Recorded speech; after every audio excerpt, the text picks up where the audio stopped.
I mean, the number one issues right now are geopolitical, not economic anyway. So yeah, we should be talking about problems associated with geopolitics. We should be talking about what we're going to do about the fact that Russia has invaded Ukraine, what we're going to do about the fact that China is making, in the US are now, have quite poor relations. What are we going to do about the fact that it's extremely hot in much of the world right now?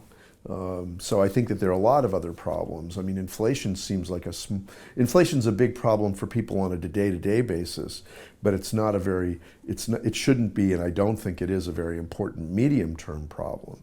The problems that are serious are not economic problems. Inflation has been very high and central banks are raising interest rates to fight it.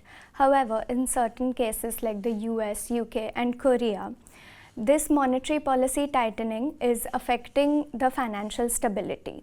Hence, I would like to see more of the role that macroprudential policy would play here in maintaining financial stability in these fragile times. Very recently, I've started to think about what the effects of higher interest rates, which is one of the ways in which we'll get inflation down, are good. What are those higher interest rates going to mean for fiscal policy?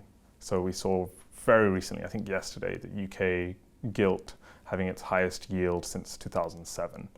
And we saw also after the pandemic, there was a lot of fiscal policy enacted to kind of manage the crisis. And I guess that means there's some risk when we start raising interest rates.